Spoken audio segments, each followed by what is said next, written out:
عمران خان کون بچائے گا پاکستان؟ کون بچائے گا پاکستان؟ بسم اللہ الرحمن الرحیم. آپ یوٹیوب چینل دیکھ رہے ہیں. میں اقبال سبحانی.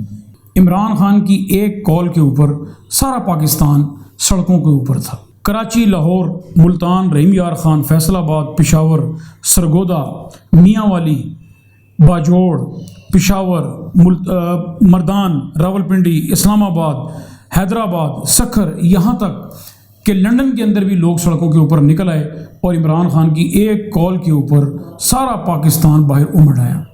ناظرین، یہ عمران خان ہی ہے کہ جس کی کال کے اوپر لوگ اس قدر اعتماد کرتے ہوئے باہر آ جاتے ہیں. عوام نے عمران خان کو مختلف شعبوں کے اندر آزمایا ہے. شوکت خانم ہو، نمبل یونیورسٹی ہو یا وزیر اعظم کا عہدہ ہو، ان تمام چیزوں میں عوام نے عمران خان کے اندر ایمانداری اور دیانت کا عنصر کوٹ کوٹ کر پایا ہوا دیکھا ہے. عوام یہ سمجھتی ہے کہ یہ واحد لیڈر ہے جو ان کے دکھ درد کو سمجھتا بھی ہے اور ان کی دکھ درد اور تکلیفوں کا مداوع بھی کرنا جانتا ہے. عمران خان کی 3.5 سال کی حکومت میں جو کام ہوئے، آج امپورٹڈ حکومت ان تمام چیزوں سے منحرف ہو کر اور جو الزامات عمران خان کے اوپر امپورٹڈ حکومت لگاتی رہی، مثال کے طور پہ جیسے ڈیم کا معاملہ ہے. کہا جاتا تھا کہ عمران خان ڈیم کے پیسے کھا گیا. کہا جاتا تھا کہ ثاقب نثار ڈیم کے پیسے کھا گیا. کہا جاتا تھا کہ عمران خان نے لوگوں کی زندگی اجیرن کر دی ہے. کہا جاتا تھا کہ عمران خان مہنگائی کا طوفان برپا کیے ہوئے ہے. کہا جاتا تھا کہ عمران خان سازش کے ذریعے آیا ہوا ہے. کہا جاتا تھا کہ عمران خان سلیکٹڈ ہے. کہا جاتا تھا کہ عمران خان نے غریبوں کا جینا اور ان کی زندگی جو ہے وہ تنگ کر دی ہے. مگر اس کے بعد ایک مہنگائی کے خلاف اس امپورٹڈ حکومت نے جو اس وقت اپوزیشن کا رول ادا کر رہی تھی، امریکہ کے کہنے کے اوپر، یورپ کے کہنے کے اوپر اور پھر اداروں کے کہنے کے اوپر، ہینڈلرز کے کہنے کے اوپر اور نیوٹرل کے کہنے کے اوپر ایک تحریک شروع کی جو مہنگائی کے خلاف تھی اور پھر عوام کی طاقت کے بغیر عمران خان کے اوپر عدم اعتماد کرنے کے حوالے سے کامیاب ہو گئی. مگر اس کے بعد کیا ہوا؟ سارے پاکستان نے دیکھا کہ پہلے دن سے اس امپورٹڈ حکومت نے مہنگائی کا طوفان برپا کر دیا. ہر چیز کی قیمت ڈبل کر دی گئی. آٹا، چینی، دالیں، چاول، کھانے پینے کی کوئی ایسی چیز نہیں جس کی قیمت ڈبل نہیں کی. یہاں تک کہ کنسٹرکشن کا کاروبار بھی اب لوگوں کے ہاتھ سے کھسکتا سرکتا ہوا لگ رہا ہے. سیمنٹ کی بوری 600 روپے کی آج 1200 روپے کی ہو چکی ہے. سریا آج 2,30,000 روپے ٹن ہو چکا ہے. سینیٹری کا سامان، ریت کی ٹرالی جو 3,000 کی تھی آج 6,000 کی ہو چکی ہے. اور اسی طرح پھر سینیٹری کا سامان، پائپ، ویلڈنگ کا سامان، یعنی کہ وہ چیزیں کہ جس کے ساتھ لوگ، عام روزگار والے لوگ، چھوٹے موٹے کاروبار والے لوگ جن کا اس کے ساتھ کاروبار وابستہ تھا، جن کا رزق اس کے ساتھ وابستہ تھا، آج وہ کام کرنے سے قاصر ہیں. آج ٹرانسپورٹ کے اوپر سفر کرنا مشکل ہو چکا ہے. آج زندگی انسان کی، پاکستانیوں کی اجیرن بن چکی ہے. 20 نشستوں کے اوپر جو منحرف ارکان تھے، 20 نشستوں کے اوپر ضمنی الیکشن ہو رہا ہے اور امپورٹڈ حکومت نے دھاندلی کا آغاز کر دیا ہوا ہے. نذیر چوہان نے اپنے حلقے کے اندر اپنے مخالف امیدوار کے اوپر پولیس کو ساتھ لے کر اور اپنے غنڈوں کو ساتھ لے کر مخالف امیدوار کے دفتر پر دھاوا بولا، جس کی ویڈیو وائرل ہو چکی ہے. تمام میڈیا نے جس کو رپورٹ کیا ہے اور گولیاں چلائی گئی ہیں اور زخمی ہوئے ہیں لوگ. اور وہ لوگ جب تھانے جاتے ہیں تو پولیس پرچہ کرنے سے کتراتی ہے. صبح سے شام تک وہ سارے لوگ جو عمران خان کے سپورٹر ساتھی، پی ٹی آئی کے جو کارکن ہیں، وہ تھانوں میں بیٹھے رہے مگر کوئی پولیس تعاون کرنے کے لیے تیار نہیں ہے. آج اکبر ایس بابر نے کہا ہے کہ موجودہ الیکشن کمیشن ضرور کوئی دیانتدار قیادت لے کر آئے گا. میں سمجھتا ہوں کہ اکبر ایس بابر کی اس امپورٹڈ الیکشن کمیشن کی حمایت میں اس قسم کا بیان دینا یہ واضح بتاتا ہے کہ یہ نون لیگ کا بیانیہ ہے اور یہ نون لیگ کی ملی بھگت کے ساتھ اکبر ایس بابر جو ہے اس قسم کے بیانات دے رہا ہے. عمران خان نے اپنی تقریر میں یہ کہا، موجودہ امپورٹڈ حکومت یہ کہتی ہے کہ عالمی طور پہ مہنگائی ہے، اس لیے یہاں مہنگائی ہو رہی ہے۔ عمران خان نے کہا کیا 1 سال پہلے عالمی مہنگائی نہیں تھی؟ انہوں نے پھر وضاحت سے بتایا کہ میں نے کس طریقے سے قیمتوں کو کنٹرول کیا۔ انہوں نے کہا کہ کرونا وبا کے اندر میں نے قیمتوں کو کنٹرول کیا، سمارٹ لاک ڈاؤن لگا کر میں نے کرونا کے اوپر کنٹرول کیا، اور دنیا نے تعریف کی، عالمی اداروں نے عمران خان کے اور عمران خان کی حکومت کی کرونا کے حوالے سے جو اقدامات تھے اس کی حمایت کی اور اس کو سراہا۔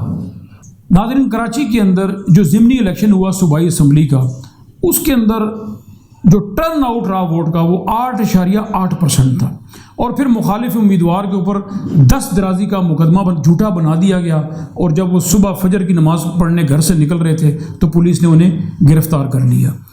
یہ تو ان کے حالات ہیں۔ جب 8.8% ٹرن آؤٹ ہوگا تو پھر عوام کا عدم اعتماد موجودہ حکومت کا اس کے اوپر واضح نظر آتا ہے۔ خرم دستگیر نے یہ بات تسلیم کی ہے کہ اگر عمران خان کچھ عرصہ اور رہ جاتا تو تقریباً ساری کی ساری نون لیگ جو ہے وہ اس وقت جیلوں کے اندر ہوتی، ان کے اوپر مقدمات بنائے جاتے۔ کس عقل مند نے کہا تھا ویسے آپ کو کہ آپ یہ 1.5 سال کی حکومت لے لیں؟ اس سال کے آخر میں ایک بڑی تبدیلی آنی تھی، اس میں تو یہ نظر آ رہا تھا کہ عمران خان کا جو گٹھ جوڑ ہے یہ تو اگلے 15 سال رہے گا اگر اس طرح حالات رہے، اور جس طرح کے ان کے پروگرام تھے ہم سب نے ڈسکوالیفائی ہونا تھا اس سال کے آخر میں، تمام جو اپوزیشن کی لیڈرشپ ہے۔ اچھا، ان کا تو خیال تھا کہ میں صفایا کر دوں گا، میں کسی کو نہیں چھوڑوں گا۔ کہ میں یہ واضح کرنا چاہتا ہوں کہ نون لیگ کے اوپر یا نون لیگ کی قیادت کے اوپر جتنے بھی مقدمات چل رہے ہیں وہ تمام کے تمام یا تو پیپلز پارٹی کے دور میں بنے، آصف زرداری کے دور میں، یا مشرف دور میں بنے۔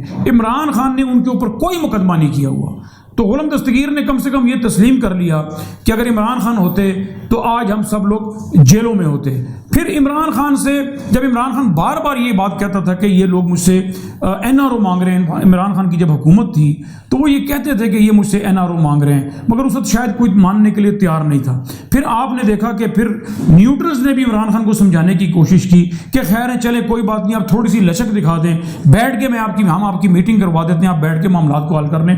لیکن عمران خان ملکی معاملات، ملکی سالمیت کے اوپر سمجھوتا کرنے کے لیے کسی طور پر تیار نہیں تھے۔